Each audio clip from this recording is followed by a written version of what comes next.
Namaha. Om Sadashivasamarambham Shankaracharya Madhyamam Asmadacharya Paryantam Vande Guru Paramparam. Very good. Be seated, please.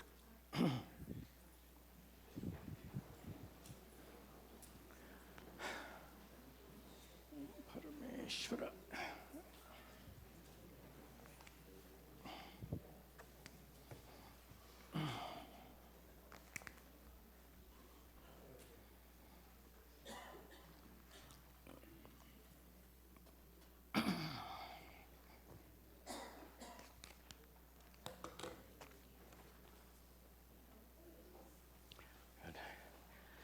Welcome to you all to the continuation of our anniversary celebration, 25th anniversary celebration. It's really wonderful to see all of you and see so many of you. That's great. We'll begin with a prayer. Om Sahana Vavatu Sahano Bhunaktu Sahaviryan Karavavahaye Tejasvinavadhitamastu ma vidvishavahaihi. Om Shanti Shanti Shanti. Om. Good.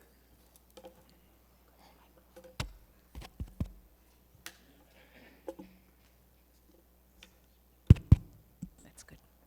Namaste, Swamiji. And namaste, everyone. Welcome to Arsha Bodha Center's 25th anniversary celebration.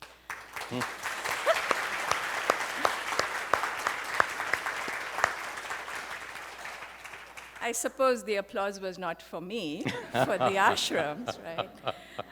The applause will come at the end, can come at the end. So most of you know my name is Vasanthiji, and I'll be sharing our ashram's journey with you as we go through this morning. Many of you have seen Swamiji's videos that he published a few years back. I think one was 2 years and one was a few years back, a guided tour of the ashram and another one called Development of the Ashram. In these videos, Swamiji very elaborately took us through a tour of how the ashram really started, how, with the help of Jim, he moved to New Jersey, found this perfect location, and how a small farmhouse, which is now the residence of the ashram, was quickly overfilled with students eager to learn Vedanta. And then how the construction of the hall began. And many of these a pictorial depiction of these you can see in the lobby as you go out. Jim, over the years, has been our unofficial photographer and has taken pictures and taken the trouble to put them up on display boards. And if you begin, I guess from here, like how you would do pradakshina around a temple, you start from this side, it's a chronologically arranged in the lobby. This side. This side. By the entry. Yes. Yeah. You may have heard the proverb, it takes a village to raise a child, which implies the importance of community support in a child's upbringing. Today is a day for us, for me and all of us, to give thanks to you, the community, the villagers who have helped raise this ashram, which is 25 years young today.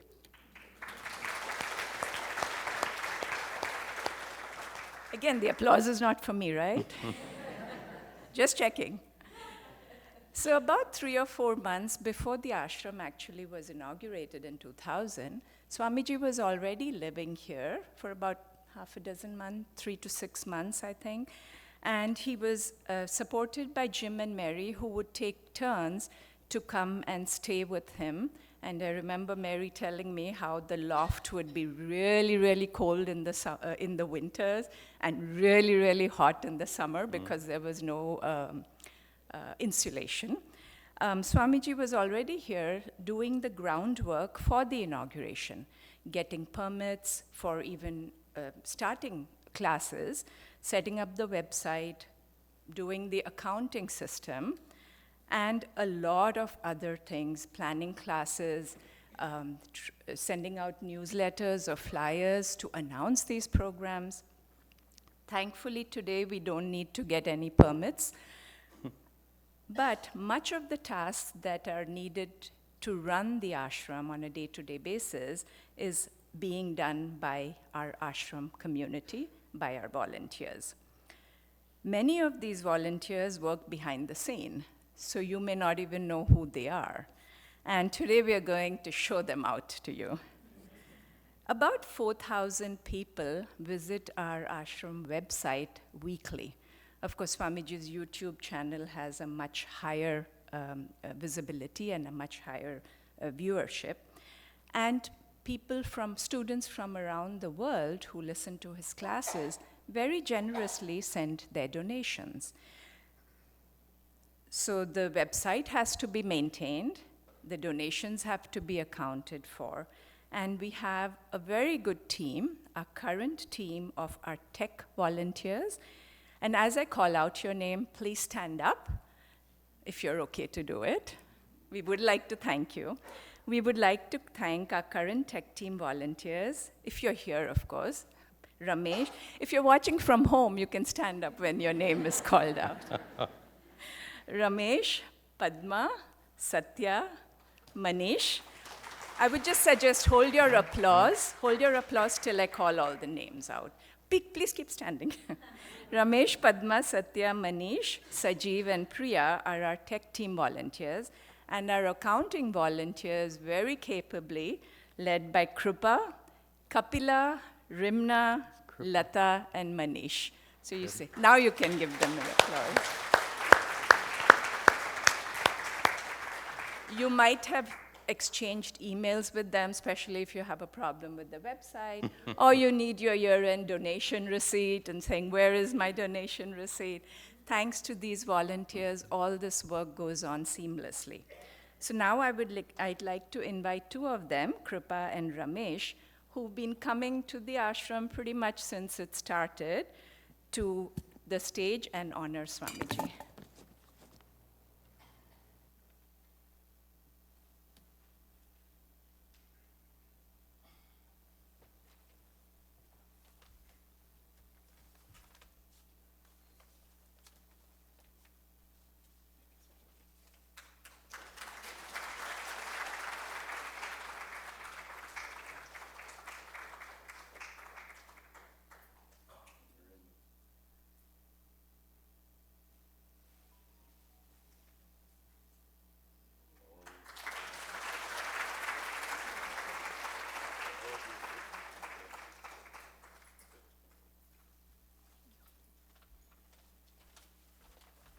Thank you, Ramesh and Kripa. And many of you may not know, Kripa has donned many, many different hats. Anytime I was involved, obviously, from the beginning, I would be responsible for something, and then after a year or two, Swamiji would pull me out and give me another task. So whatever I was involved went to Kripa. So she's been doing a lot here.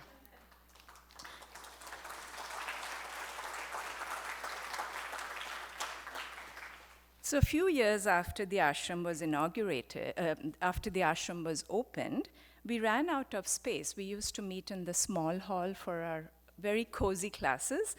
We ran out of space because we were about 100 people sitting in that small hall, literally elbow to elbow. It reminds me of one of those train rides in Bombay or in Mumbai where you're really pushed into with each other. But many times, and then soon Swamiji began plans for constructing this hall, a bigger building, a bigger hall where so many more people could be accommodated. And many thanks to our board members who raised funds to build this building, this hall that we are sitting in. And as I call out your names, please stand up. Initially, our board members included Jim and Mary. Sir. Hold your applause, please. Hold your applause, please.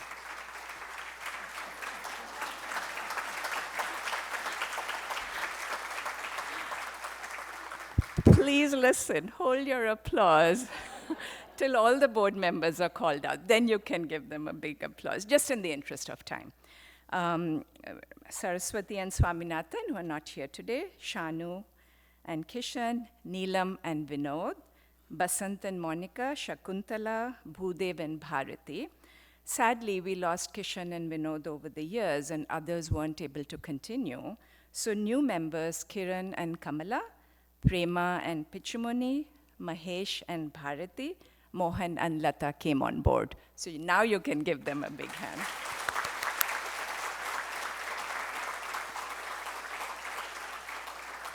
Thank you all. Soon, when the construction began, Swamiji took on the role of a general contractor for the construction work because, we weren't sure how much the funds would last. He did all that while continuing to teach, which is not an easy task. And it was not just weekend classes at the time. It was weekly classes, several classes, and he was still traveling on the weekends to do programs in Delaware and Pennsylvania. So there was a lot going on for him at the time, and he was getting stretched thin. And at that time, to relieve Swamiji of some of the routine tasks that needed to be done, Jim formed a coordinators committee around 2003, 2004, which the members of this committee took care of everything that needed to be done, including the facilities, the grounds, class setup, preparing slides, audio recordings, office work, newsletter, events, plans, cleaning, the Rakshadana program, and a lot more. I had to go back through 25 years of my files to pick up the different tasks that we were doing. So I'd like to thank the committee members, who I will call out now. Please stand, and please hold your applause till the end. Jim, Subhash, Anand, Mamta, Pinky, Lata, Mohan, Chandrakala, Yashwant, Suryakant, Hina. I don't see many people standing up. If your name is called out and you're here, please do stand. Anju, Raja, Usha, Dibya, Gopi, and Venu. Now you can give them a big applause. Thank you.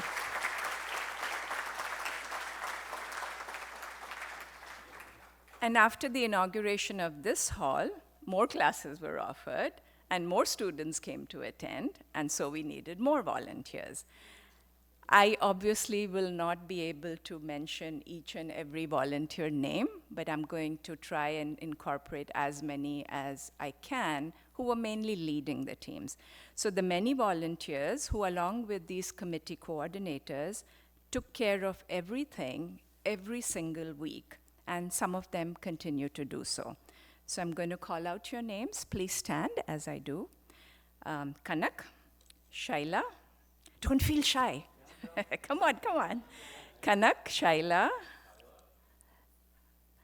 Viji, Shaku, Kalpana, Ram, Jayarani, Radha Krishna, Narayanan, Renu, Renuka, Viji, Sheila, Chitra, Manish, Suresh Singh, Naren, Venkatesh, Jagdeep, Ashwin Kansagra, Ashwin Sampath, Shanti, and our youngest volunteer, Lavanya.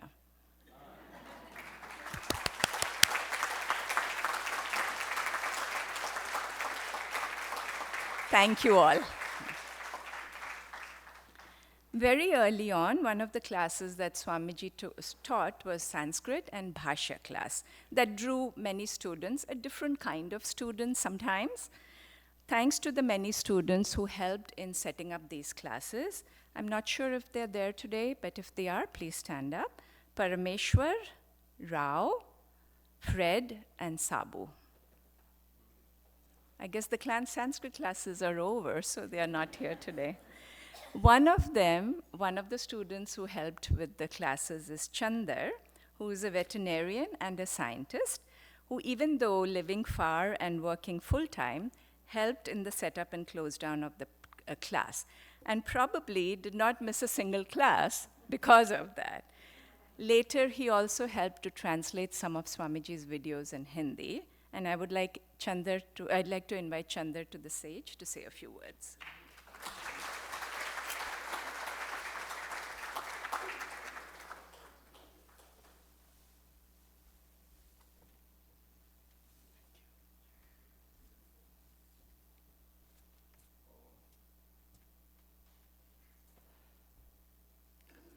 Pranam Swamiji, and thanks Vasanthiji for giving this opportunity.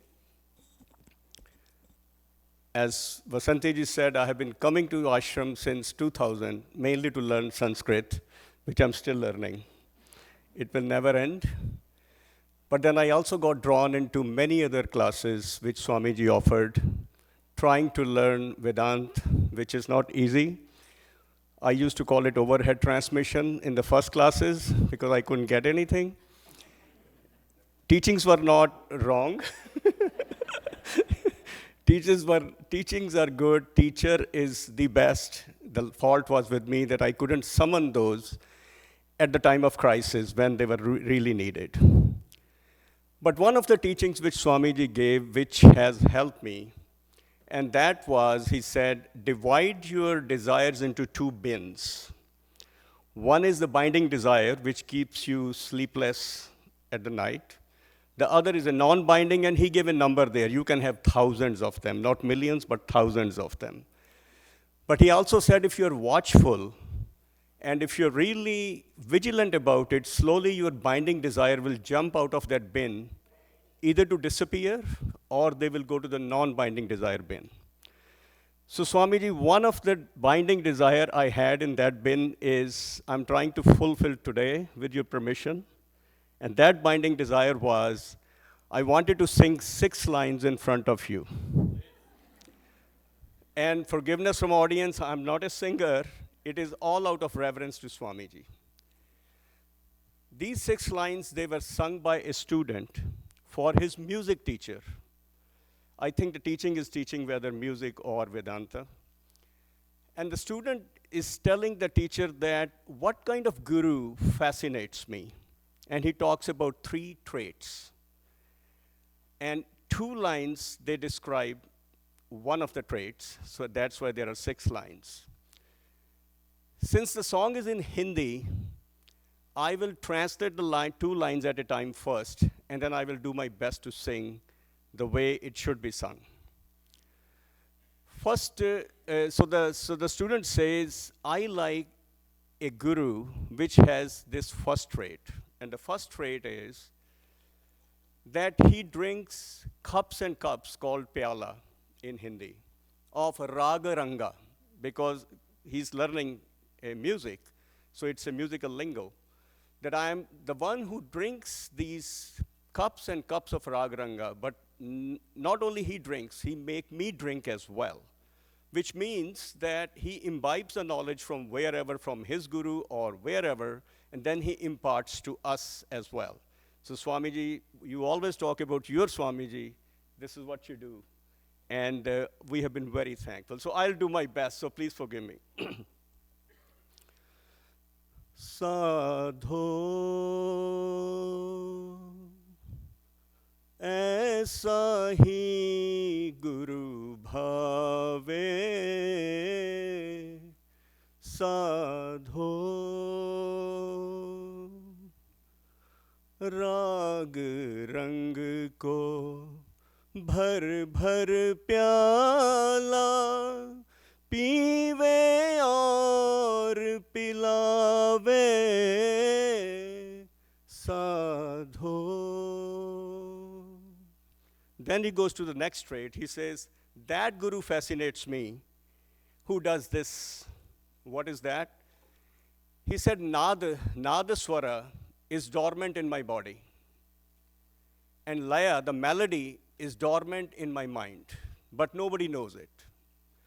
Guru is the one who actually looks at those 2 gunas, bring it out, and then tell me, hey, you have these gunas. You should practice those. So this is what a guru does. He identified some dormant qualities in a disciple and say, okay, I'm going to show it to you. You should bring it up, hone it, and then end your suffering in your life or grow in your life. So then he says, नाद छिपा तन में लय मन में कोई पता न पावे. I forgot the meaning of the next one, so let me say. He said, nobody can see that, but a guru, he sees like an ordinary person sees moon and sun. And then he shows it to me. So I will just go with that again. Sorry for the time now, Vasanthiji. I will be off just for a moment. नाद छिपा तन में लय मन में कोई पता न पावे. चांद सूरज का लोचर गुरु का देखे और दिखावे. साधो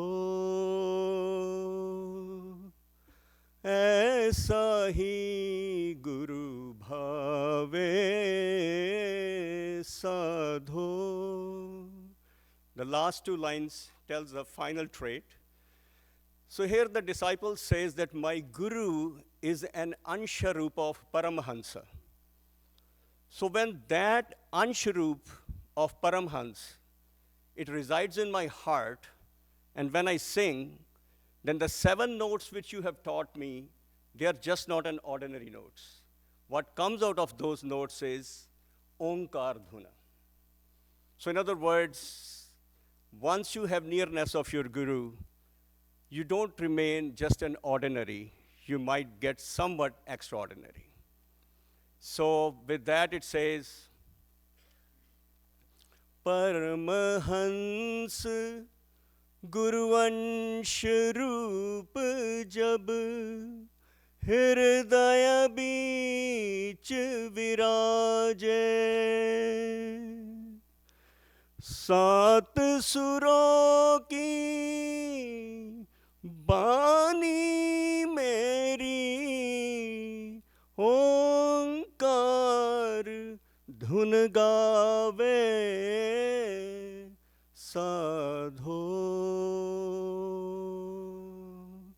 ऐसा ही गुरु भावे.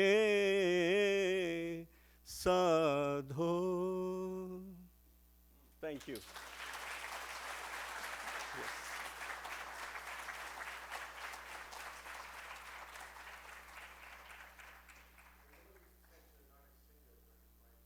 Thank you, Chandar. Thank you, Chandar. I didn't know the talents that he had, and so that was very nice. And you know he's giving a little pravachan during his singing because he is a teacher also. So back then, Swamiji not only conducted classes for adults, but also held classes for children and teens and offered summer camps. And before you ask, no, we do not have plans to offer these programs again. Swamiji and all the volunteers are 25 years older now and cannot be running behind 100 kids. Thanks to the many teachers and volunteers who helped with these camps, there are way too many, and I cannot obviously list all their names, but I would like to say a thank you especially to Gopi and Venu, who were here every single class with their children, and they helped make the events fun for the children. And Venu was also a teacher of the children's class. And incidentally, our next speaker is their daughter, Sahana, who I remember as a toddler dancing to Swamiji's songs. She would be on the lobby shoe racks while her older brother Vishrud would be attending the children's classes here. We had an age requirement of 5 or 6, I think, for the children to be here. What a blessing that she imbued these teachings at such a young age. And I'd like to invite Sahana to the stage to say a few words.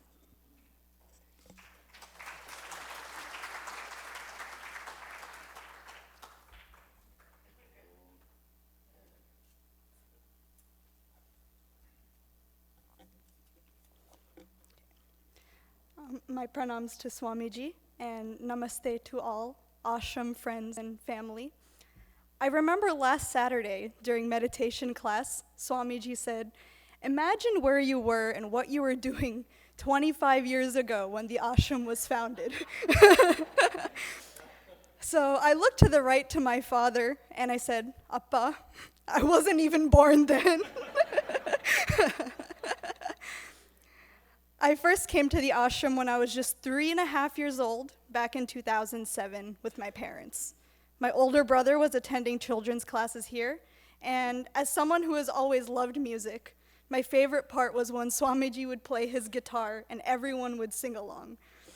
When I turned 4, I officially began children's classes taught by Neela Manti and Subhashanti, where I learned from short stories and small lessons.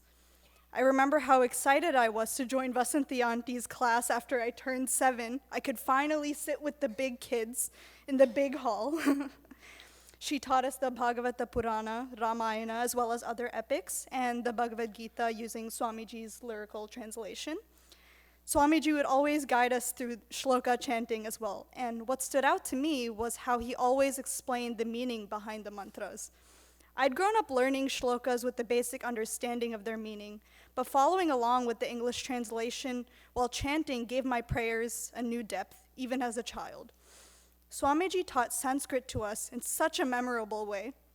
He would say, "Singa" for nga, and "shine bush" for sha.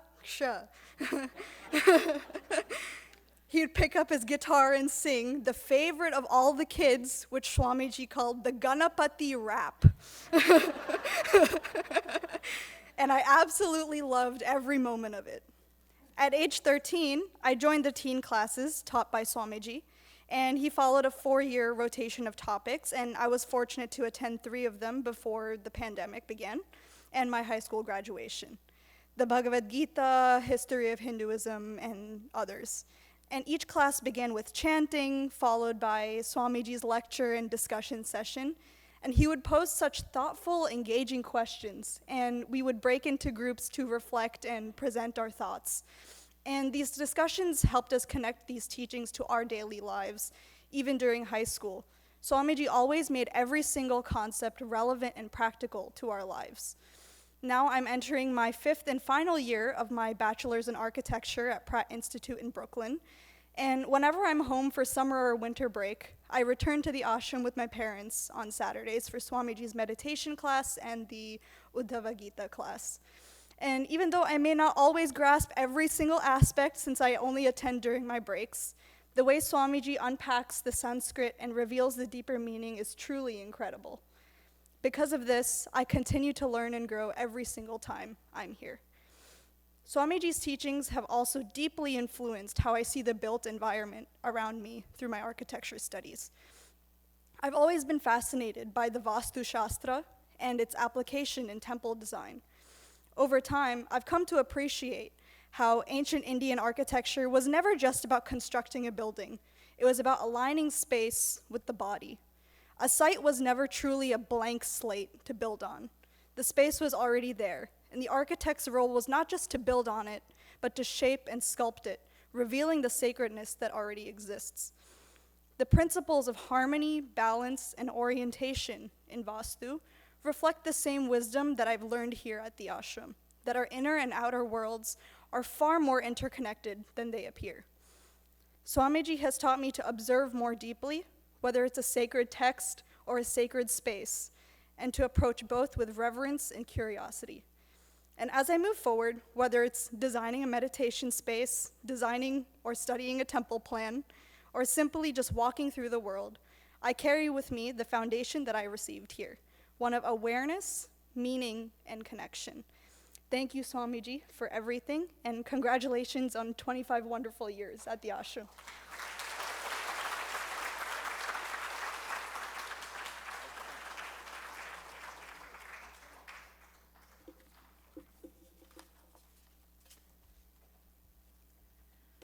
Thank you, Sahana. Now that she is born and she is here, She not only comes for the classes when she's here in summer, she makes it a point to come on every anniversary and volunteer, and that's really good. Thank you. Besides class setup and close down, we have to thank a lot of volunteers who've helped in many other activities, such as preparation of slides, the Mahabharata project, the videos. Some of them may not be here, but I'll just call out their names. Pinky, Deepak, Arpan and his team, and Payal. I don't think anybody is here. We also have to thank Shanta, who very early on designed the entire, did all the landscaping and designed this beautiful gardens, the trees as we enter. She is a master gardener, and over the years, many volunteers helped to maintain it, and I will call out your names. If you can stand, please do. These are all like the gardening crew, and when you speak to the gardening people, they have like a whole different level of excitement when they're talking about their plans. I don't understand it, but good for them. Anand, Mamta, Yashwant, Chandrakala, Shaila, Shamala, and Suresh Singh, please.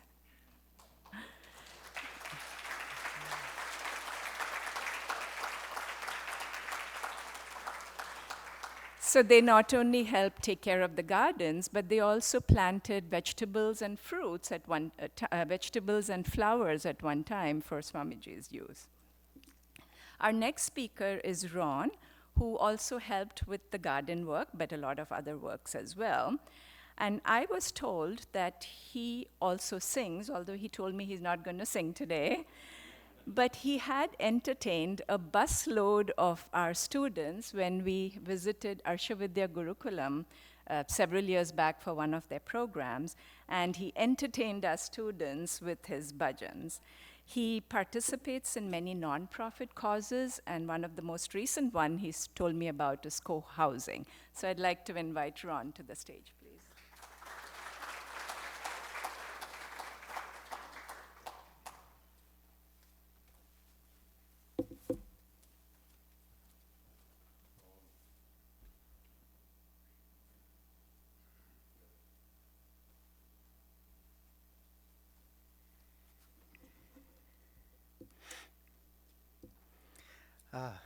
Welcome, Pranam, Swamiji. It's been such a journey and such a pleasure being here for me 19 and a half years now. January 2006 was my first time here when thank you, when this hall was first open. And boy, what a vision for someone who had just been doing yoga for a short time. And introduced really to Hatha Yoga, which I still practice to this day, and though we're reminded that standing on our head isn't going to get us enlightened, I still try to do it every day because it feels good and keeps me healthy along with other yoga, Hatha Yoga practices. But my introduction was actually with integral yoga and sort of a similar lineage. Master Shivananda, who you see on the guru stage there, is my guru's guru.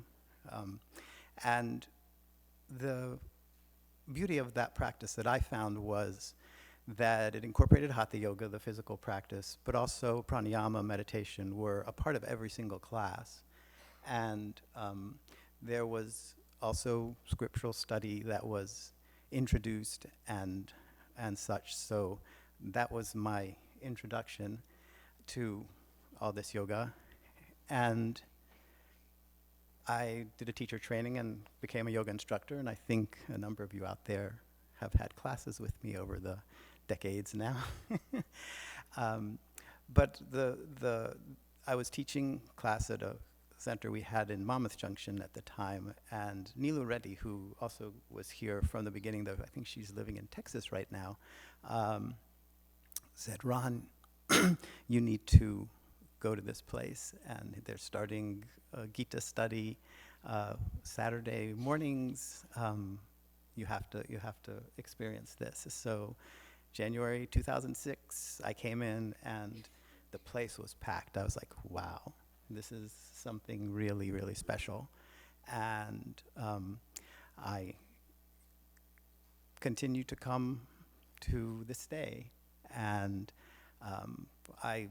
from the beginning, I started with Gita classes, and there was meditation, and I had to come to meditation, and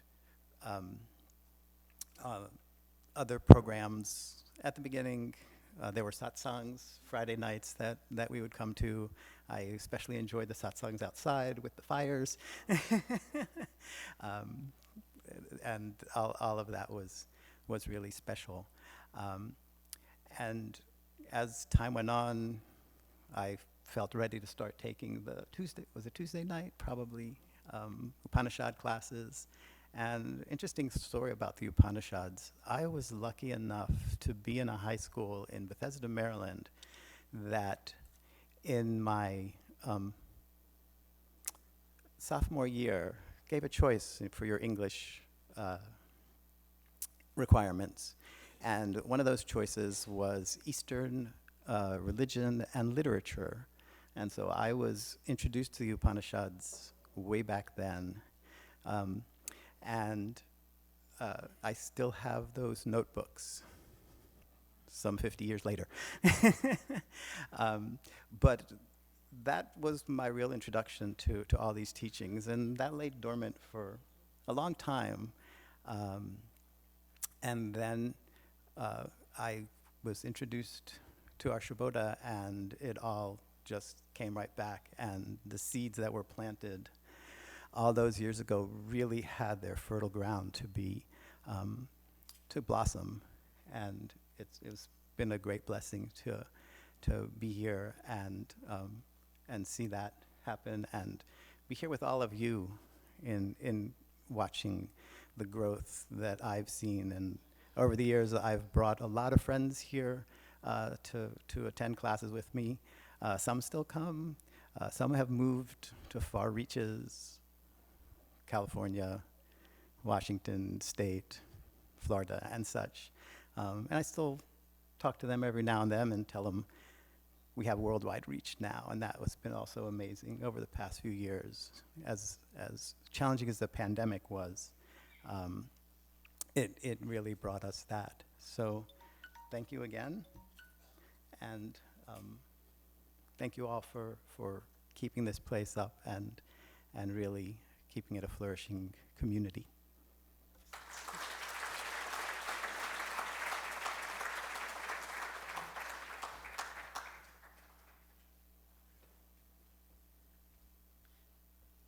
Thank you, Ron, for your few words. Few other volunteers who really work behind the scene. Some of them may not be here, but if you are here, please stand up. We have library being taken care of Suresh Krishnan, who I think is on a yatra, and our very amazing penmanship volunteer, Kishore, responding to emails. He's not here, Swamiji. We have other volunteers who respond to message. Please hold your applause. Reminder.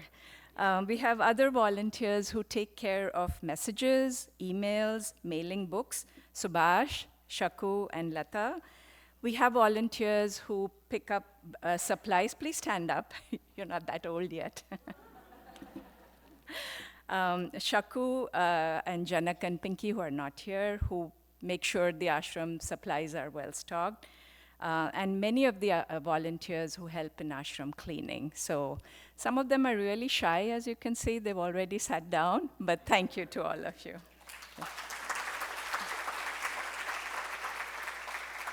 Our next speaker is Viji, who is a freelance medical writer, writing educational materials for healthcare providers.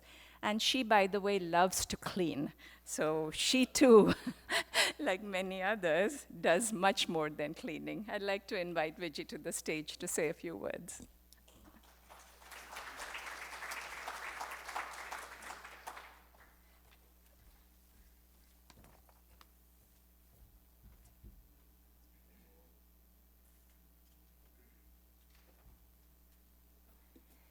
Thank you, Swamiji and Vasanthi, for giving me the privilege of speaking on this very special occasion.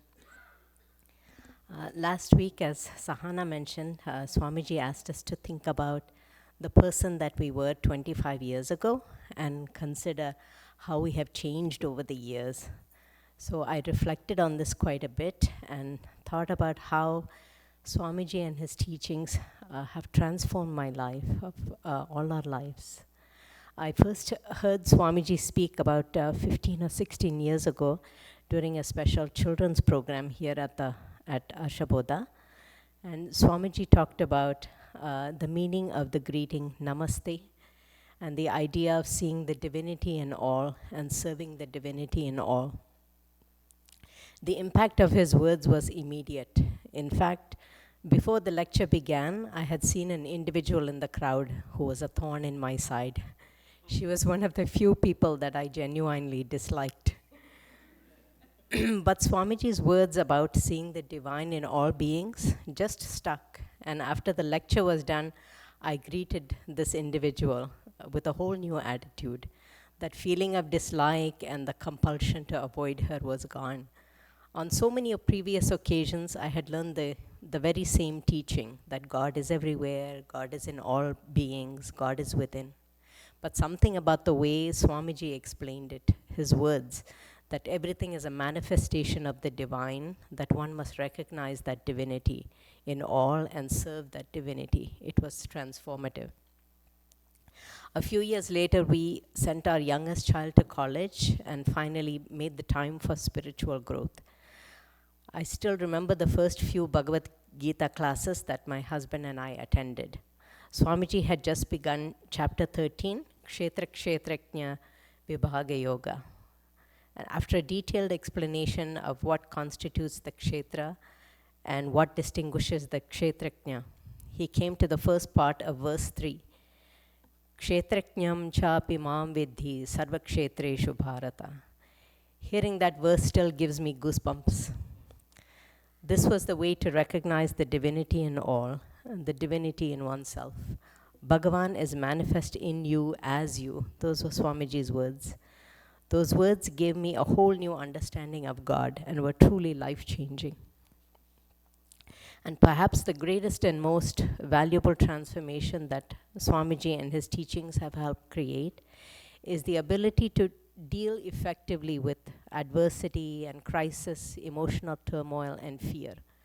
When faced with situations in which I had little control, I used to react with frustration, irritation, and anger, emotions that were not helpful and that only exacerbated this problem.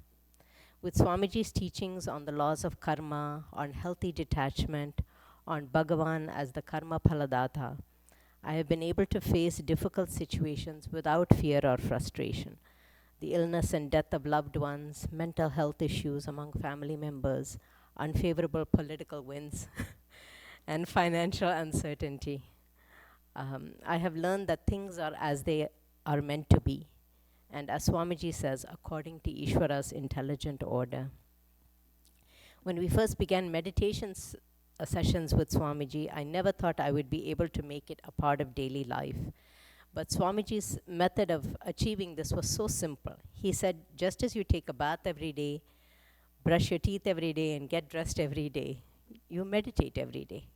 Making meditation a daily practice has been transformative. It has helped me remain calm and collected throughout the day, make better decisions, and deal with adverse situations in a rational and relaxed manner. And finally, Swamiji has taught us to recognize the great blessings in our lives instead of focusing on what we lack. This has helped me realize that all I have in my life are blessings from Bhagavan, a fully functional mind, upbringing in a traditional and religious Hindu family, financial security, a peaceful home and environment, love and affection of family and friends, the means and desire for education and spiritual growth, the ability and opportunity to study Sanskrit, the Bhagavad Gita and the Upanishads, and the proximity to this wonderful ashram. All these are tremendous blessings. But perhaps the greatest blessing that Bhagavan has bestowed on me and on all of us is Swamiji himself, a guru who can unpack the wisdom of the scriptures with such clarity that in his words, you cannot but discover the life-changing truth. Thank you, Swamiji. And thank you all.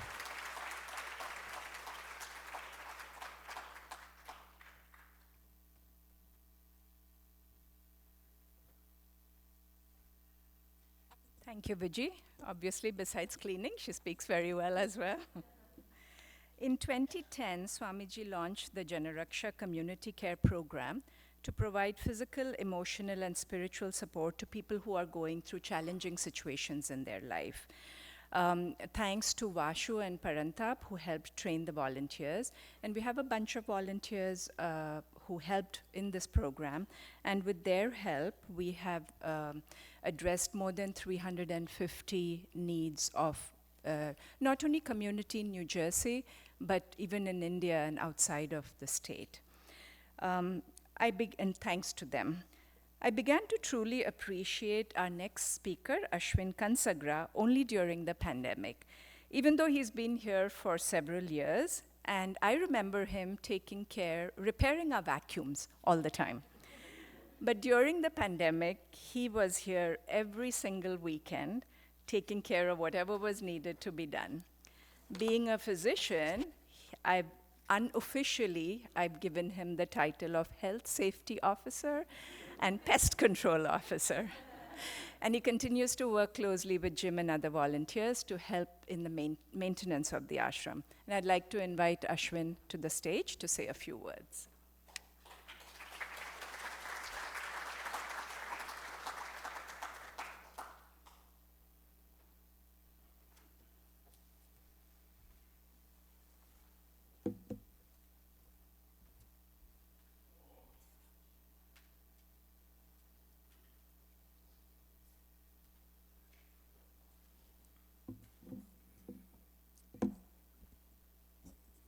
Pranam Swamiji.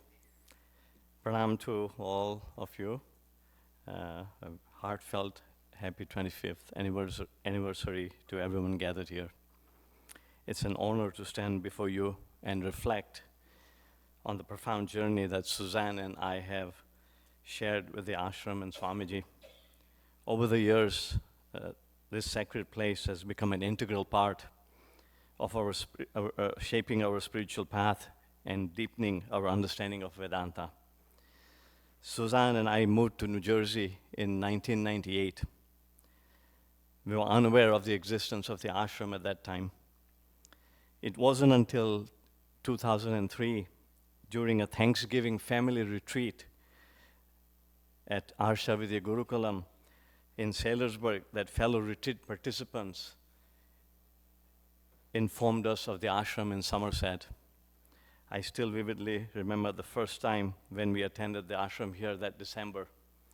Swamiji was teaching the Bhagavad Gita class in the small lecture hall where we currently do the Vedanta classes on Sundays. Living in Woodbridge back then, we eagerly made the trips to attend Swamiji's Saturday classes, fitting in as many sessions as we could each month. In those early days, when we missed a lecture, we would request volunteers to make recordings of the missed lectures on a cassette tape. This was the days before the MP3s. Yeah. As Sahana mentioned about the children's classes, we had the fortune of bringing our daughter Pooja to some of the children's classes, although we could not attend them on a regular basis, as I was also pursuing a master's while doing full-time work at the same time. From around 2011 to 2016, our daughter attended the bi-weekly teenager Sunday classes with Swamiji. Swamiji's teachings covered a wide range of topics, as mentioned by Sahana. Topics on sadhana, dharma, karma, Hindu scriptures, touching on the teachings of Ashtanga Yoga and Patanjali Sutras, Vedas and Upanishads, Bhagavad Gita and the 4 yogas, providing a strong foundation for their understanding of Hinduism and Vedanta. Between 2010 and 2015, Swamiji became an integral part of my daily life in a way I never expected. My 45-minute commute to work from East Brunswick to Elizabeth turned into a spiritual practice every day. I listened to Swamiji's MP3 lectures from the ashram website each morning and evening during my commute. I immersed myself in listening to the teachings over a period of 4 to 5 years, listening to teachings of several Upanishads, Yoga Sutras, Viveka Chudamani, and the entire 18 chapters of the Bhagavad Gita during my commute. The impact of these teachings was profound, creating a sattvic mental state that helped me navigate daily interactions at work with greater mindfulness and calmness. One of my most memorable direct experiences with Swamiji was in April and May of 2022. Swamiji was searching for volunteers to play a role of Sanjay and Dhritarashtra for the video series he was working on, the Bhagavad Gita dramatic reenactment. Vasanthiji encouraged me to audition. Though I felt unqualified, you see, I lacked the musical ability of Chandar and had little experience with chanting and recitation. I sent Swamiji an email offering to help if no one suitable came forward. To my surprise, Swamiji asked me to come for an audition. I practiced tirelessly, meeting with Swamiji on Sunday afternoons for guidance and coaching. His patience was boundless, and he tried to support me in finding the right pitch. Despite his coaching and my efforts, I struggled with the recitations and felt like I was putting my guru through hardship. When Swamiji ultimately found someone more capable for the role, I felt immense relief and had no regrets. Okay? As we reflect on this past 22 years for us and the past 25 years for the ashram, we are filled with gratitude for Swamiji, the ashram, and for this community. The knowledge, wisdom, and the spiritual depth we have gained here have enriched our lives beyond measure. Thank you to Swamiji, thank you all, and once again, happy 25th anniversary.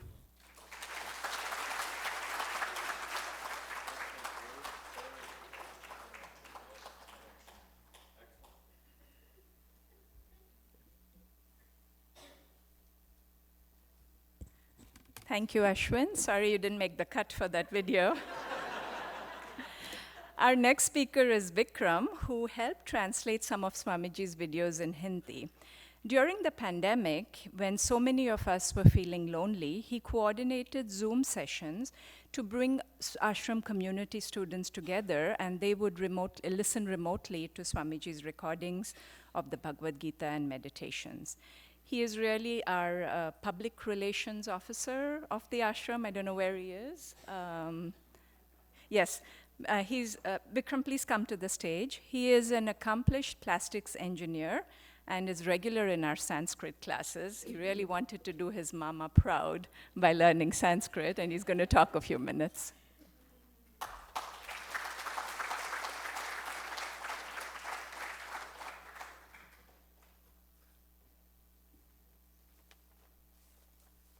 Shraddheya Swamiji, Vasanthiji Guru Varya, and fellow sadhakas. Kabir famously said, Guru Gobind do khade kaake laun paaye, balihari Guru aapki jo Gobind diyo dikhaye. Gobind is standing here, Guru is sitting here. Whose feet should I touch first? Balihari Guru aapki jo Gobind diyo dikhaye.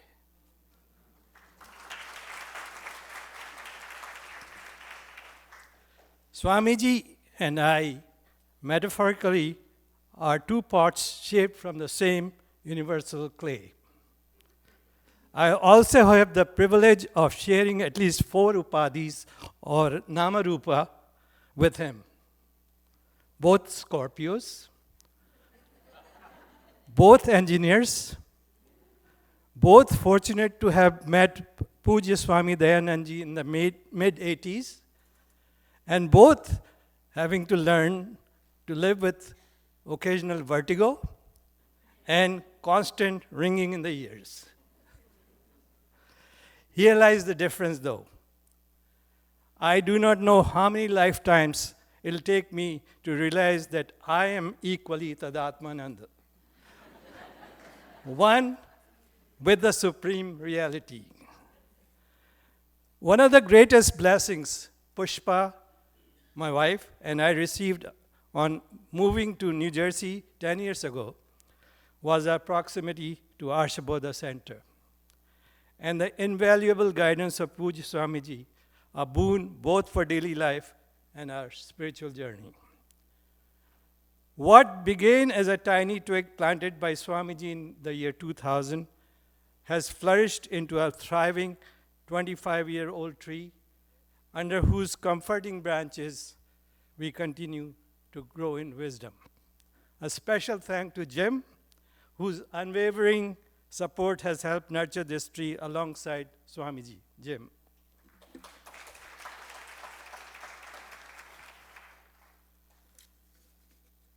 This is where many of us have been learning Sanskrit for many years. Then kim? So what? To phir kya, as Swamiji says. Uchyate yat sanskritam ishwarasya matrabhasha asti. Did I say it right? It is said that Sanskrit is the mother tongue of Ishvara. If a child desperately wants a cookie from her Hindi-speaking mother, her odds of success are much better if she asks in Hindi instead of English. I come from a lineage of renowned Sanskrit and Hindi scholars. Yet, I did not know the difference between Talavya Shah, which is written like Ra, and Murdhanya Shah, resembling Pa, until my first class taught by Swamiji about 9 years ago. Learning Sanskrit has sometimes felt like mastering second-order differential equations, starting with basic math, when my gray matter seems more outside than inside my head. Still, I'm proud to say that the most of our students now have at least a solid foundation in longhand multiplication and division.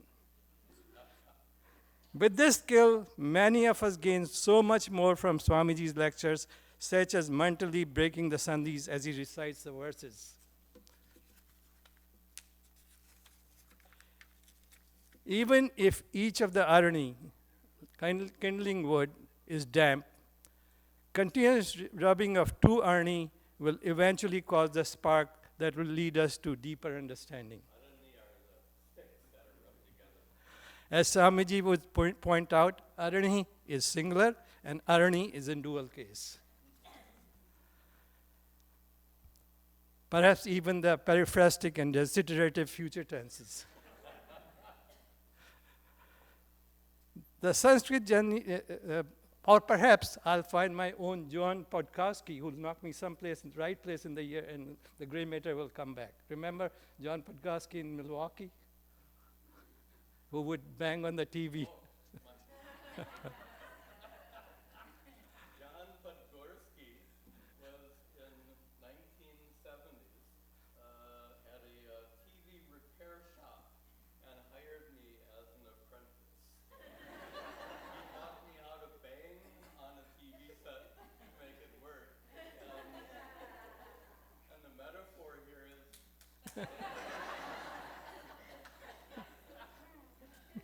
The Sanskrit journey, initiated by Swamiji, has flourished under the loving guidance. I need her attention. The Sanskrit journey, initiated by Swamiji, has flourished under the loving guidance of Professor, Dr. Vasanthiji Sunil, PhD.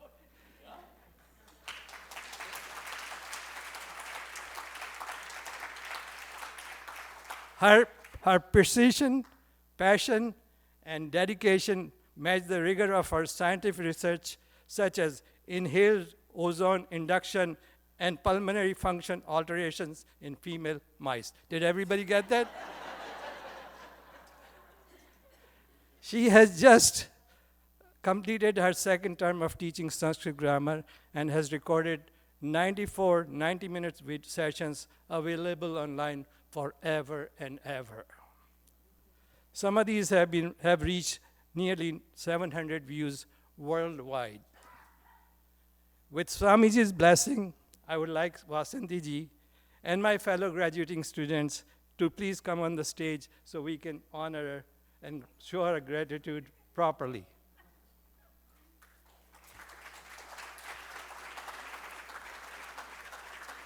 By the way, he just had a lot of alphabets after my name, which don't mean much.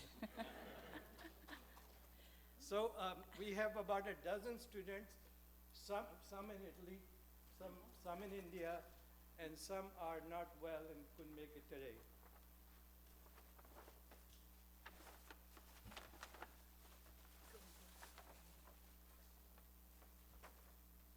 Padmaja, Amarnath, Sudha, Gita, Renuka.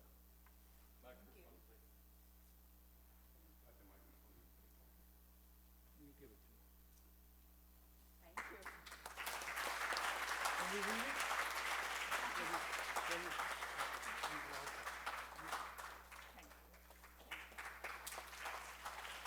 Can you read it? Can you read it for all of us, please? Read it aloud. So I got a little bit of a hint of what they were going to do because Vikram asked me, is this the way to write Adarniya Vasanti Guru? No, he said Saraswati Ma. So I told him, I told him, I hope you're not planning any surprises. Obviously, the students don't listen, so what can you do? So he says, Adai Asmakam Snata Kotasvadani Vadine Krupaya Eshaha Kinchit Krutagnataha Smarani Chihanam Guru Dakshina Rupena Svikurvantuhu. So he's saying, please accept this. Oh, he's got an English translation, which is what I should have seen first. On this auspicious day of our graduation, they're not graduating. Once you start studying Sanskrit, it's a study for life. There's no graduation at all. So sorry to dash your hopes, no graduating. We humbly offer this token of gratitude as our Guru Dakshina with deep respect, affection, and hearts filled with thankfulness. Yours sincerely. Thank you all. Yeah.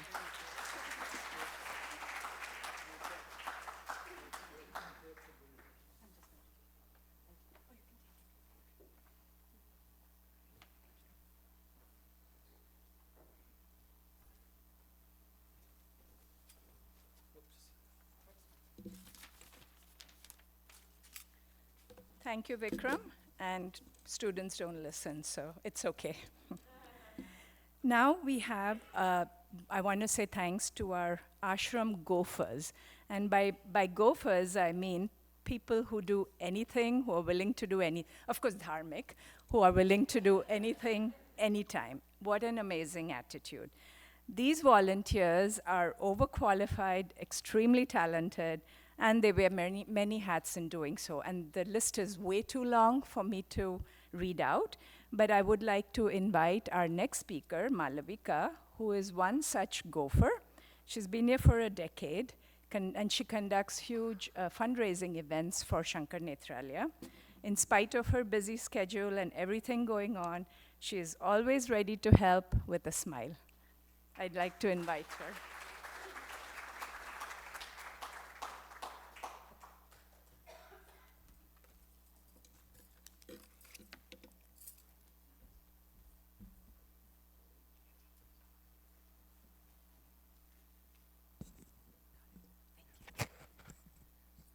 Namaskar, everyone. Thank you, thank you, thank you, thank you, Swamiji. Thank you, Vasanthi. Congratulations on the 25th anniversary. When Vasanthi asked me if I'd like to speak here, on this occasion, I was delighted on cloud 9, was ready with like 5 pages of what I wanted to say and share, and then I was told I have 5 minutes, so I just kind of put it down on this. So she knew I was very talkative, so she had to she had to rein me in, but I just wanted to share with you a few. I mean, it's really difficult to follow what everybody has said, but I'd just like to continue in that tradition of when I started and how a profound impact, an indelible impact Swamiji has had on me, the teachings, and also Vasanthi being such a force for good in my life and in many of our lives. So I started, my introduction to the ashram was not through Vedantic studies, it was through mindfulness-based meditation classes that Vasanthi had started in 2014 summer. So about 11 years ago, I got introduced to the ashram, and frankly, for the first, I want to say, 5 to 6 months, I was very weary of coming in for the teachings, and I didn't know. I had an idea because my family tradition was there, but for whatever reason, I was very opposed to it. And following the meditation classes, sometimes I would sit back on Sunday nights and attend Swamiji's satsang, and slowly and gradually started asking questions, trying to make sense of my experiences at the time. And there have been countless learnings, of course, and through the satsang classes, I started then coming in, slowly and gradually getting introduced to the meditation classes, and then following that, attending the Gita classes, and then sometimes also the Tuesday night Upanishad classes.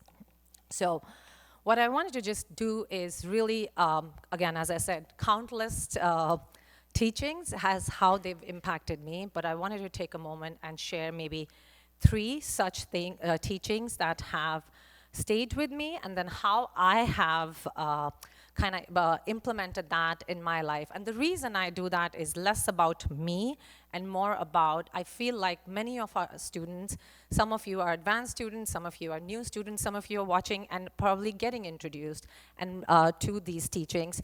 And my biggest challenge was in terms of how do I incorporate these teachings in the worldly life.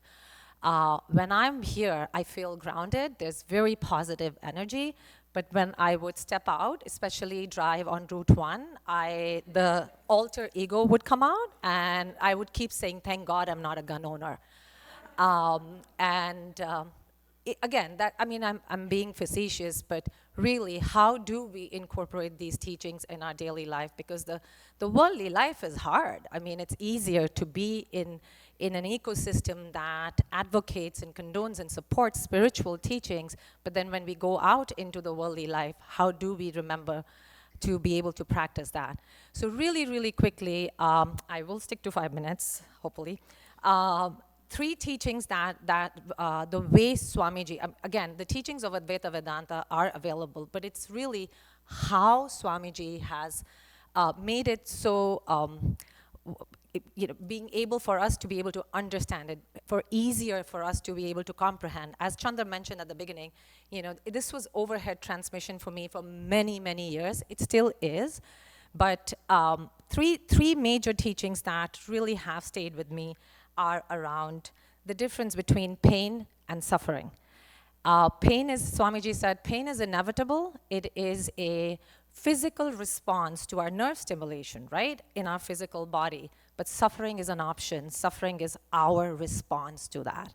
So that really, really resonated with me at a time when I first learned about it from Swamiji.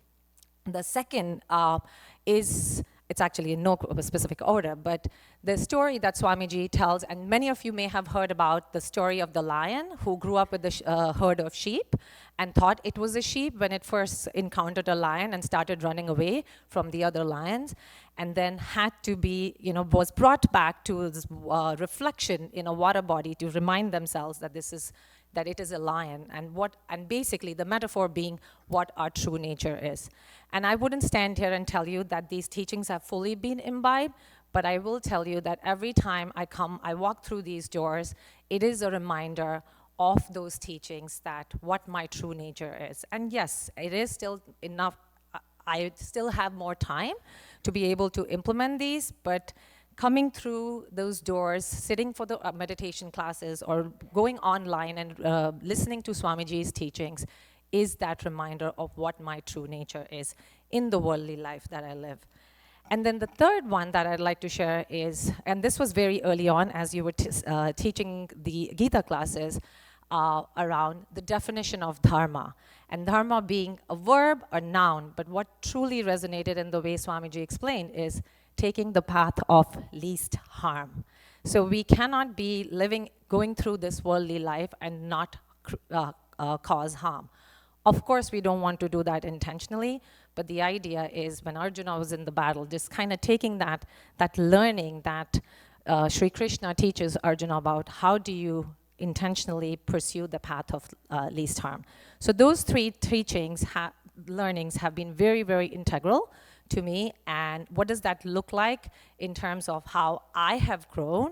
And I have a long way to go, but really, Swamiji, thanks to your teachings, your blessings, and thanks to the support that Vasanthi has provided, it has been, what I've learned is to remind myself every day when I sit at the altar is prasada buddhi. Viji talked about Ishvara being the karma phala data, we are the karma karta. So anything that happens in our lives, accept it with grace and joy.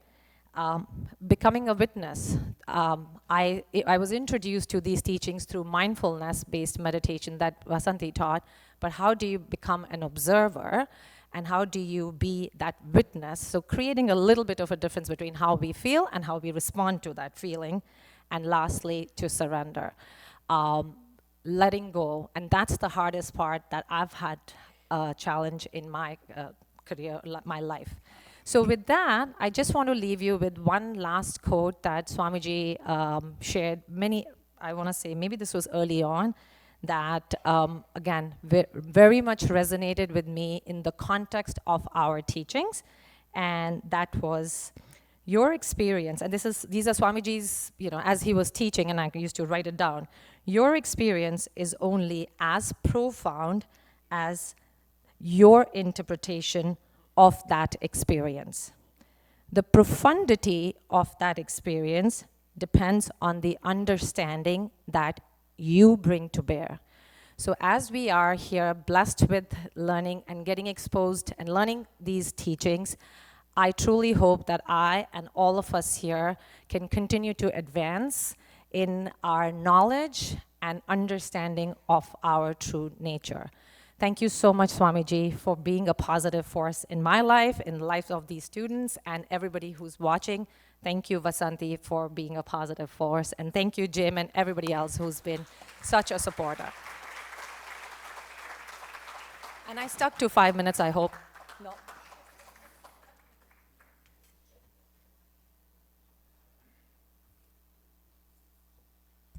Thank you, Malavika. During the pandemic, prior to the pandemic, we had a couple of other programs. One of them was the Bhandara and Kirtan program, where volunteers would go and visit assisted living places, assisted living facilities, and sing kirtans and bhajans with them, prepare a meal for them, and shared that day with them. And unfortunately, that obviously was cut short at the pandemic. But instead, many of our students after the pandemic are unable to come to the ashram in person to attend the classes for many reasons: age-related challenges, loss of a loved one, grief and loneliness. And to meet the needs of such students, we are starting a new program called Arsha Parivar, wherein our ashram volunteers will go and visit local students' homes to offer satsang and companionship. And if you would like to participate as a volunteer, or if you would like your Arsha Parivar to come to your home, you can contact Hina and Surikant. All the information is on a flyer on the bulletin board. Music can convey, finally, we're done with all the speeches, and I'm not sure, I wasn't timing you all, but we're running a little late. Swamiji, is that okay? Yeah. Music can convey a depth of feeling that words cannot. One of our students who's been coming to the ashram for a decade when she brought her sons for the kids and teens class, is a classically trained singer. And we'll end this portion of the program by listening to a bhajan by Suchi, who I'd like to invite to the stage.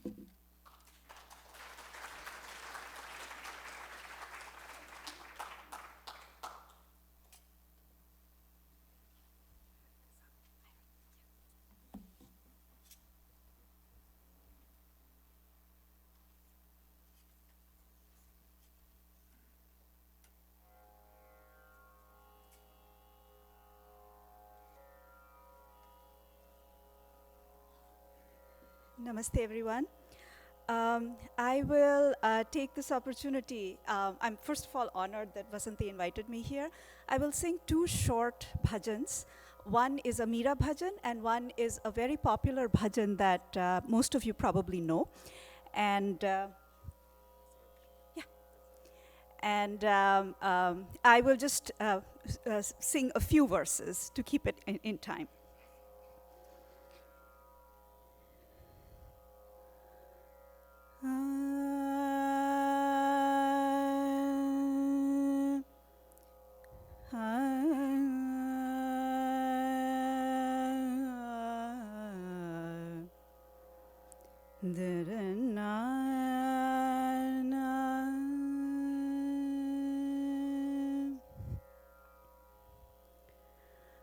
कोई कछु कहे मन लागा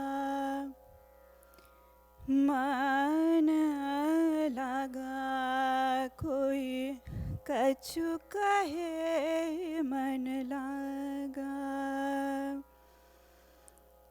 ऐसी प्रीत लागी मन मोहन ऐसी प्रीत लागी मन मोहन जो सोने पे सुहागा कोई कछु कहे मन लागा हाँ मन लागा कोई कछु कहे मन लागा जन्म जन्म का सोया मनवा जन्म जन्म का सोया मनवा सतगुरु नाम सुने जागा माता पिता सुत कुटुंब कबीला छूट गए जो धागा कोई कछु कहे मन लागा हाँ मन लागा कोई कछु कहे मन लागा मीरा के प्रभु गिरधारी नागर मीरा के प्रभु गिरधारी नागर भाग्य हमारा जागा हो भाग्य हमारा जागा हाँ कोई कछु कहे मन लागा हाँ मन लागा कोई कछु कहे मन लागा हो कछु कहे मन लागा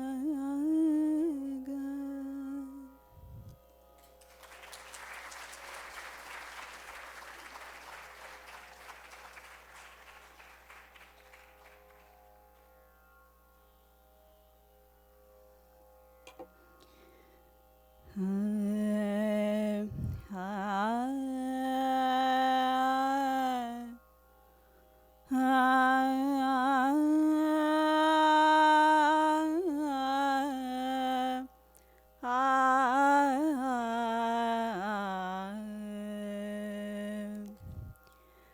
वैष्णव जन तो तेने कहिए जे, वैष्णव जन तो तेने कहिए जे, पीड़ पराई जाने रे। वैष्णव जन तो तेने कहिए जे, पीड़ पराई जाने रे। पर दुखे उपकार करे तोए मन अभिमान ना आने रे। वैष्णव जन तो तेने कहिए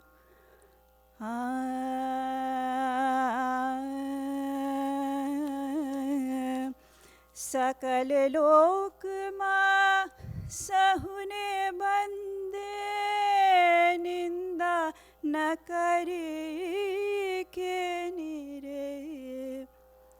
सकल लोक माँ सहुने बंदे, निंदा न करे के निरे। वाच काच मन निश्चल राखे, धन धन जननी तेनी रे। वैष्णव जन तो तेने कहिए जे, पीड़ पराई जाने रे।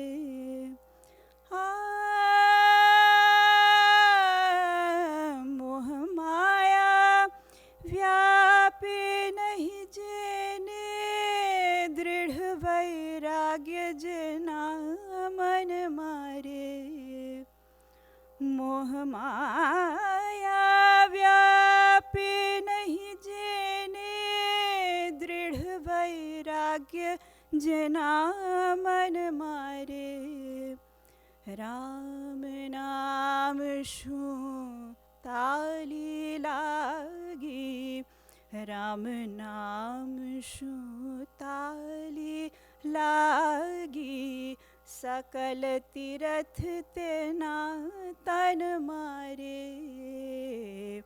वैष्णव जन तो तेने कहिए जे, पीड़ पराई जाने रे। पर दुखे उपकार करे तोए, मन अभिमान ना आने रे। वैष्णव जन तो तेने कहिए।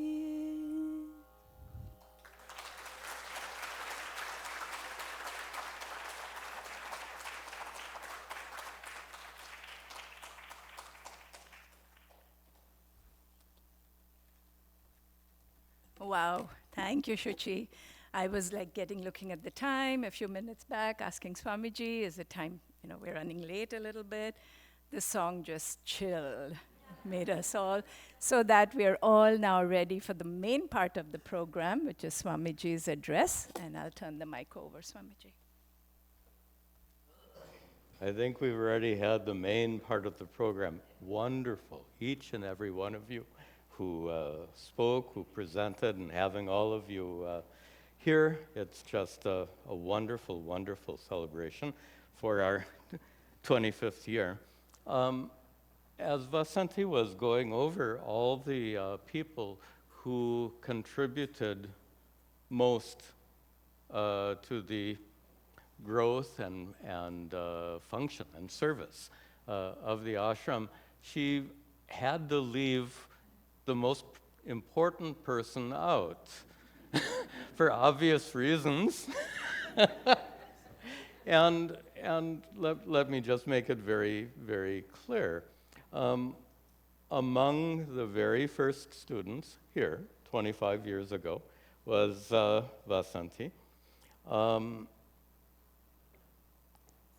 And she was so engaged in all the programs, all the teachings. She was so ready to help facilitate whatever needed to be done here, that before long, she became, and I'll just say it, she became indispensable to me and all of us in making this ashram run.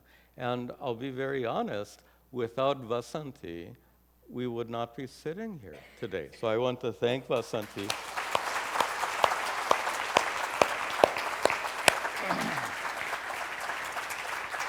Yeah. Thank you. So Bhagavan has brought me a wonderful assistant and a wonderful community. I never thought of New Jersey as being a village, but you can tell your friends you live in a village of New Jersey. That sounds good. Okay. I have a message, I think a very beautiful message on the occasion to share with you. And I'll maybe shorten it a little bit so that you can enjoy your lunch before it gets too late. Vasanthi and all of the students who spoke very nicely described their experiences of the ashram. And it was nice hearing Vasanthi talk about several of the phases of growth of the ashram. As we started in 2000 with a little farmhouse, and how we're all sitting here together in this beautiful hall. And that idea of growth, and growth over this period of 25 years, was a topic we took up for our meditation session last Saturday. In fact, two of our speakers, students, referred to that meditation session. We were talking about how we've all been blessed with spiritual growth. And to explore that in the meditation session, I asked everyone to think about their life 25 years ago. And I apologize to Sahana. That probably was not very helpful for you. But I think for most of us, it was helpful. And I'd like to begin today on that note. Think about your life 2,500 years ago, and just 25. That was interesting. Okay. I think 25 years ago would be enough. By the way, 25 years ago, 2000, you remember, was the great millennium, the second millennium. Remember how everyone was worried about that Y2K bug? Nothing happened. There were some people who thought it was the end of the world. Nothing happened. Some things happened. Just as an aside, in 2000, George Bush, who became president. I don't know how you feel about that, but it had some consequences. And Vladimir Putin was elected president in that year of 2000. So I guess in retrospect, it was a pretty consequential year. But my point is just to get you focused on that part of your life. I'll ask you just to take half a minute. Think about your life, 2,500. Why am I stuck on 2,500? I don't know. Many times when I'm talking about scriptures, I'll talk about 2,500 years ago. I don't know. Anyway, think of your life 25 years ago. And especially, I'd like you to think about some of the challenges you faced at that time. Some of the difficulties you had to deal with in your life, and especially some of the difficult people you had to deal with in your life at that time. And ask yourself, how did you handle those situations, those challenges, those difficulties, and especially those difficult people 25 years ago? And compare that to how you're dealing with difficult situations today. When you have a difficulty in your life, when you have a challenge, when you meet a difficult person, compare how you respond today to how you responded 25 years ago. I think for almost all of you, it's a huge change. Certainly is for me. And that's evidence of how much we grow and change in our lives. And what a positive thing. We grow emotionally, we grow spiritually, we grow in so many ways. We grow more mature, we grow more compassionate, we grow to be more understanding in these 25 years. And, excuse me, just for a moment.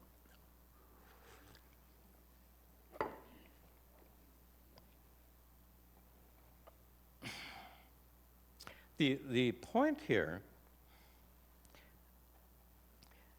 is 25 years is not a small chunk of our lives, if I can put it in those terms, roughly a third of an average lifetime.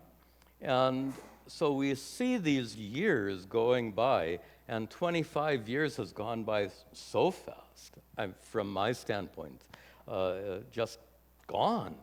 And sometimes we respond to the passing of our lifetimes with sadness or regret, or to too many people it seems negative. I'd like you to rethink that, because look at what's happened in these 25 years. Yes, it's true, our bodies are 25 years older. They let us know all the time that we're growing older. But notice, as our bodies go down, down, down, down, our wisdom and understanding and compassion, acceptance, love, my arm doesn't go any further. You get my point. So many wonderful things are happening to us as we get older. So we have a lot to look forward to in whatever years we have left, and I think of more than a few. We have a lot to look forward to. And there's a beautiful metaphor. This is a metaphor that Rabindranath Tagore uses in several of his poems. He likes the idea of a flower. You offer a flower at the altar. That flower, of course, represents us, our lives. Consider the flower, and this is kind of Rabindranath's poetry. What kind of flower are you going to offer? Well, when the flower is just emerging from the ground, you're not going to offer that. When it's just a bud, you're not going to offer that. When it's just beginning to bloom, maybe. And certainly when it's old and dried up, you're not going to. So when it's fully bloomed is when you offer that flower. 25 years. This is when that blooming is taking place. We continue. Every month, every year, our lives are blooming like that.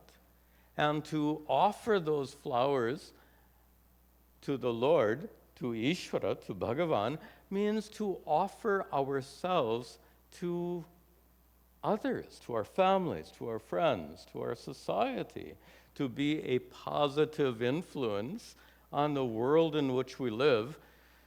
God knows there are too many negative influences nowadays, so let us all continue to flower and be that positive influence on the world. I'd like to just make sure I'm not... No,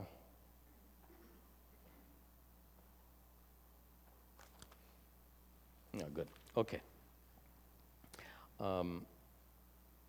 My life, too, these 25 years have been a time of such amazing blooming. Something I'll readily admit to you. 25 years ago, when I compare myself to what I think I see before you today, 25 years ago was still a youngish man who was not as mature as I think he should have been.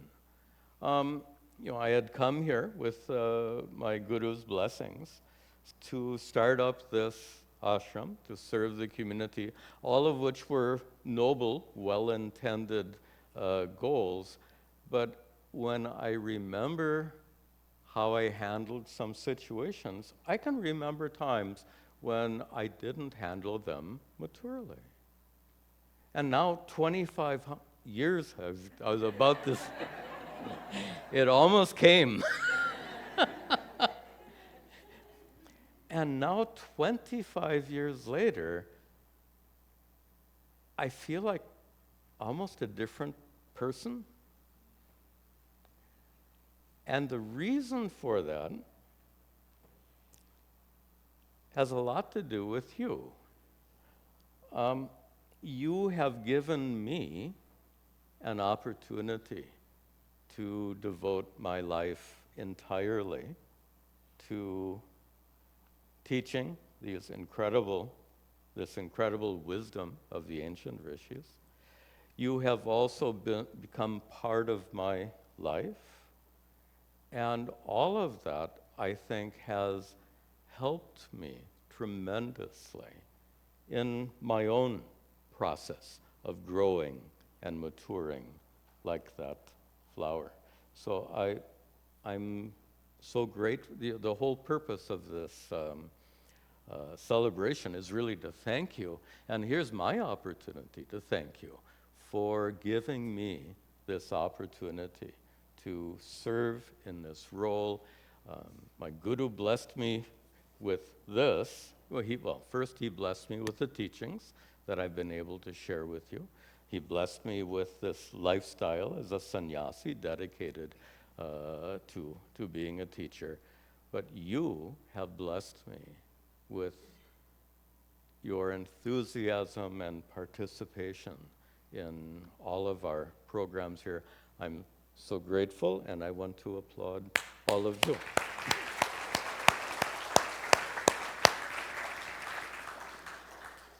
Okay, enough of that syrupy stuff. Sincere it was, you know that. But now just a few closing comments on the next 25 years. No, I'm not planning.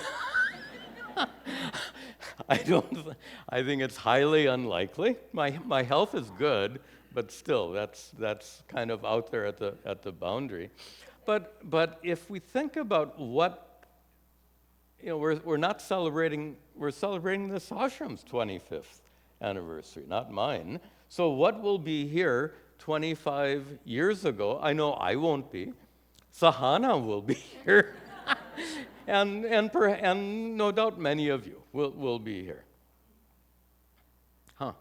Your children might be here. Your grandchildren might be here. Wonderful. This ashram will certainly be here, right?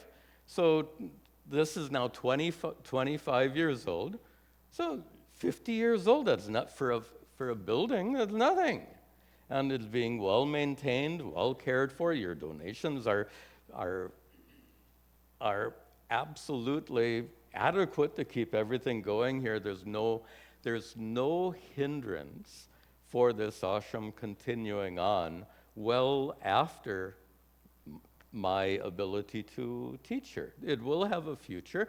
I don't know exactly what that future is, but this much I know with my guru's blessings, with Bhagavan's blessings, the ashram will be here, teachers will be here, students will be here, and this process of transformation that we've been talking about, and that so many of our students talked about, that will continue. How wonderful, what a blessing. And I just, sorry to loop back, but I just feel so blessed to be here. What is it? There's a funny American expression, here on the ground floor, meaning at the very beginning. I think it was a great opportunity for me, with my Guru's help, to establish this ashram, and I've already said what a blessing it is for me to have all of you giving me this opportunity.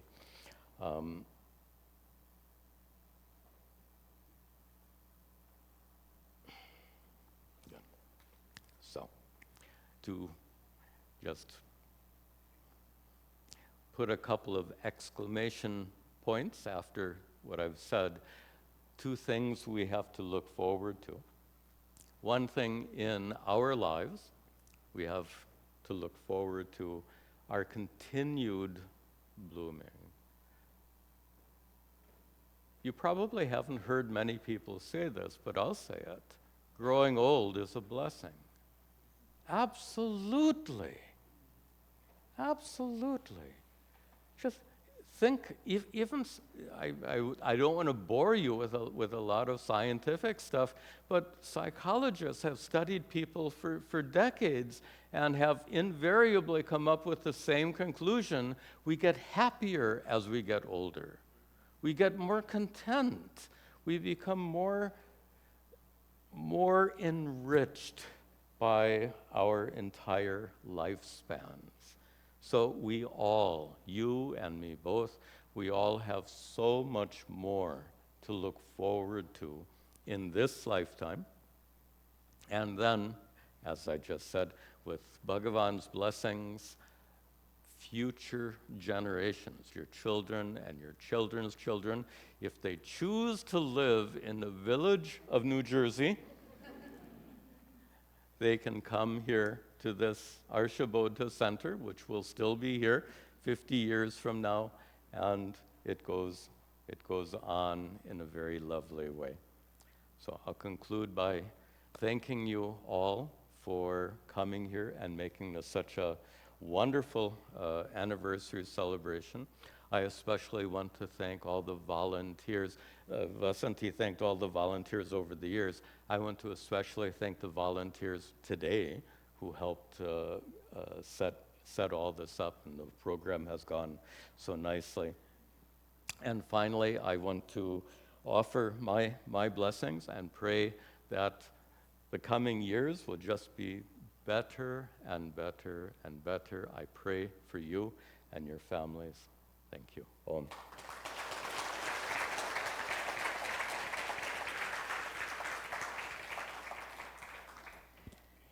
How often do you ever hear a guru thanking the students for his or her personal growth?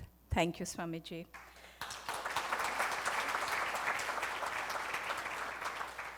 So as a token of our appreciation for everything Swamiji does for us, we wanted to give him a gift on this special occasion. But what can you give someone who is a Brahmagnani? I need a hairbrush.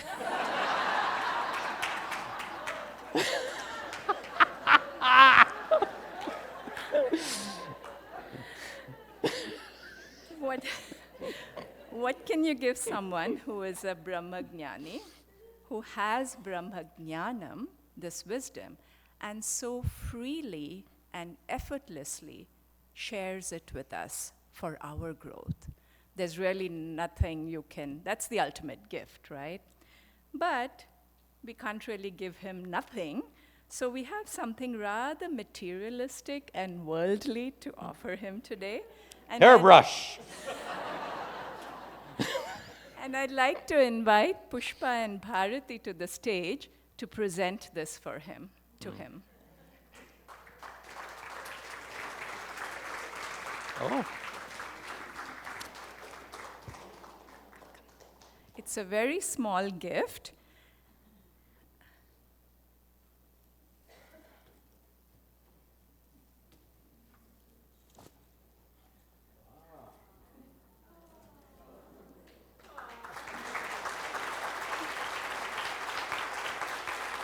So this was a poster that Vikram made, and it shows Swamiji in the entrance to the ashram, and quotes one of Swamiji's famous words, which he starts with every time we start a new text.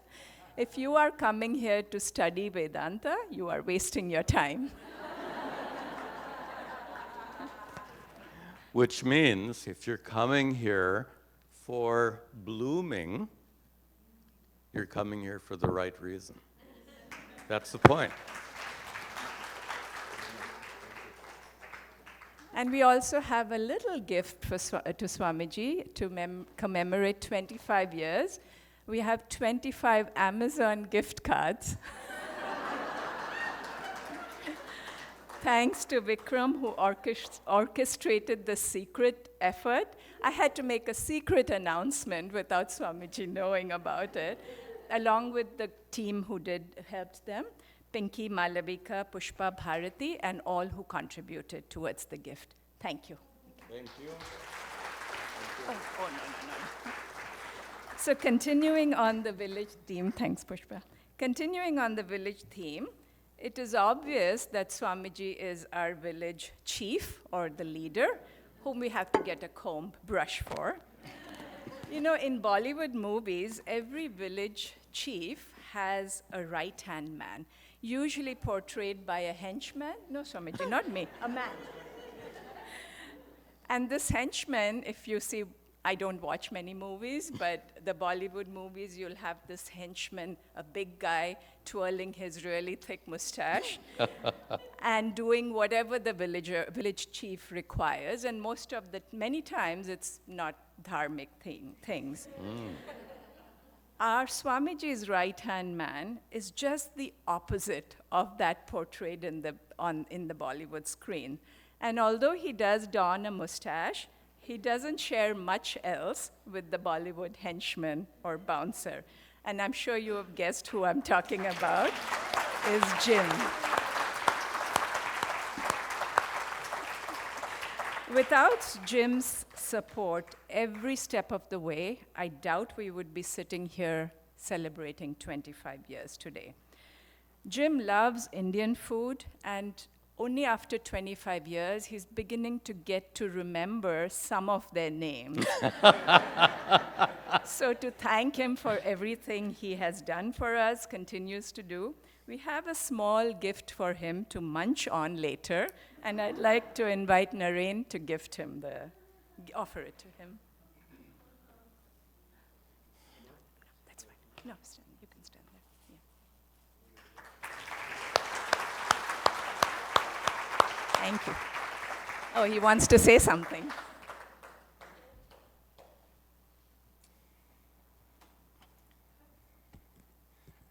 "25 years, as Swamiji said, it is not a really long time. Everything seemed to go so quickly. What I really have to say is that 25 years brings to mind a very special word that Swamiji brought up in class not too long ago, and he mentioned the word satsang. And 25 years satsang is what this journey has been all about. And that's not even, there's no part of that is an exaggeration in any way. It truly was an opportunity to share with everyone, and at the same time acknowledge the importance of having the clarity of such a teacher as Swamiji.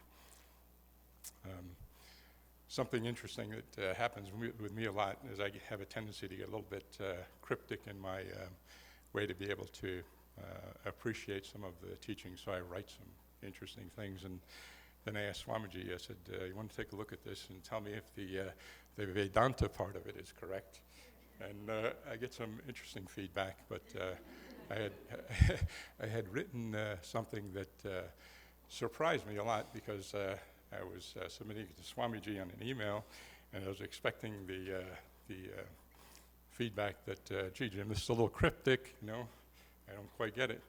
But it's like I got a paperback, you know, I'm sitting with him, and he's not saying anything, but then he hands me the paper, and it said, "Excellent."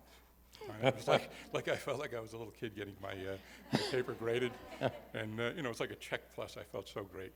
But I dedicated this sonnet to Swamiji because he liked it. You know. So I want to read it to you and just let you know that this is what I called satsang. And I'll explain to you a few things because, again, I'm a little cryptic. But Swamiji got it, you know, so I guess it was good enough. The sonnet goes, what means have made this time and place divine, so that it serve what time and place cannot contend, when uncommon's voice give common speech design, through that voice eternal wisdom sages send. The Master comes to say that I am He, while I hold fast the moments of my doubt. He assures, never have I not been free, nor ever within him myself without.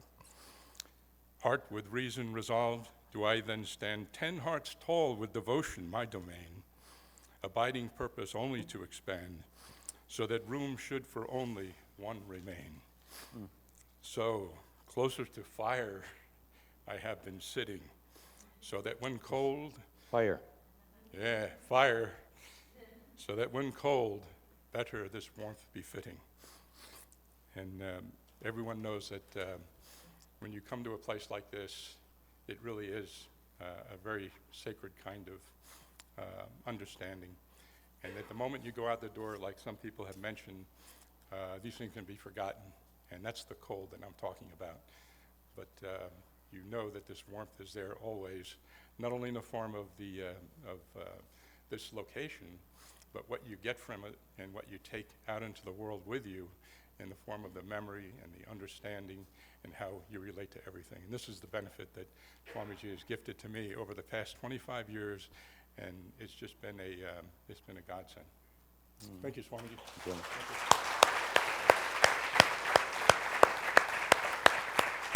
you. Nice metaphor. And this is the color of fire. And the idea is you come near to get warm, so to speak. You come here to the ashram to warm up, but then you're warm. That warmth goes into you. And you carry that warmth out. Nice metaphor. I forgot to mention early in the program to please turn your cell phones off. I guess it's a little late now. Thank you, Jim, for that sonnet and for everything. We have a very special guest today. That is Swamiji's Purvashrama sister, Laurie, and her husband, Lance, who have come all the way from the other coast to share in our anniversary celebration. Thank you both. And to show our appreciation, could I ask Chitra to offer them a small gift?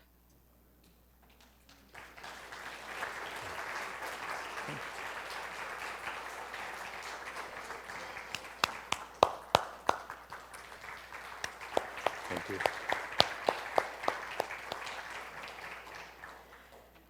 So we are almost at the end of the program. Sorry for running a few minutes late. A few announcements. Tomorrow there will be no class, Sunday classes, the Vedanta class and the satsang. And we've restarted our Stotra chanting class, which meets monthly in the homes of local students, and the next class will be this Friday. There are details on the flyer on the lobby. A new program we're starting, a new outreach activity we'll be offering is the Home Study Group Support Program.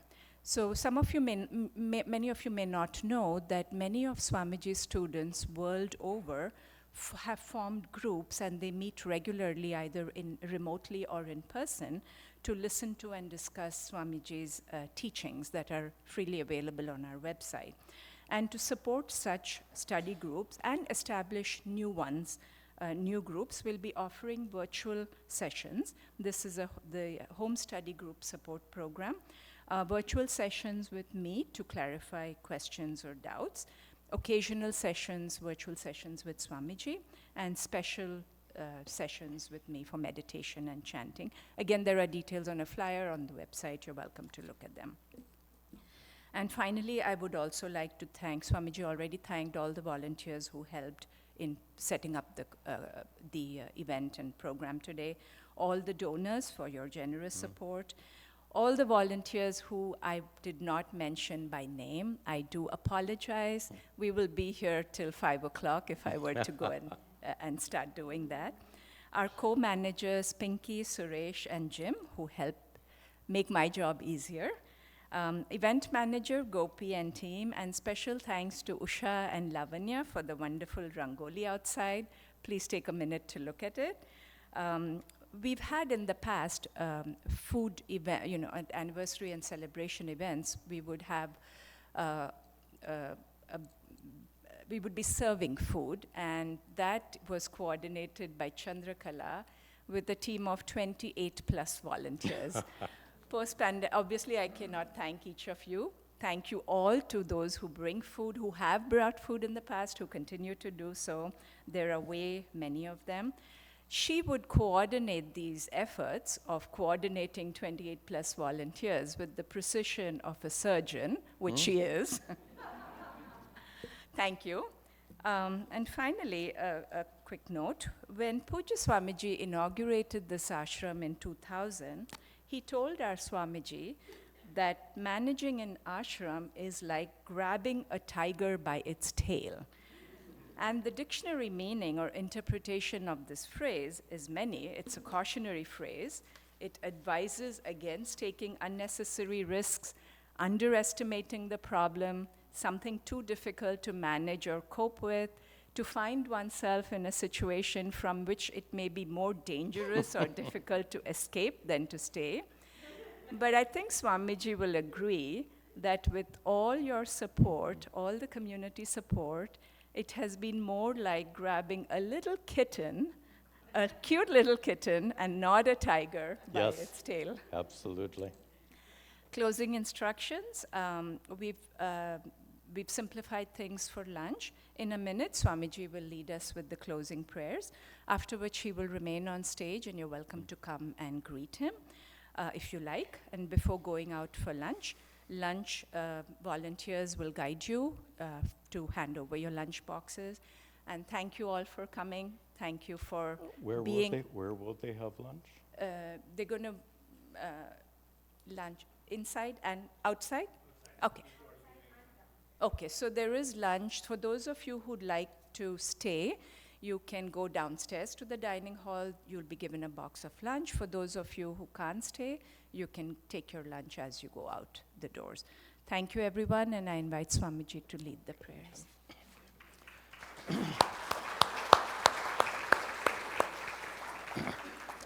We'll conclude with a prayer. Om sarve bhavantu sukhinaha sarve santu niramayaha sarve bhadrani pashyantu ma kaschid dukkha bhag bhavet asato ma sadgamaya tamaso ma jyotirgamaya Mrityorma amritangamaya Om Shanti Shanti Shanti Om Tat Sat. Thank you again. Please enjoy your lunch. You can take it home with you, or you can join your friends downstairs in the dining hall. Please enjoy.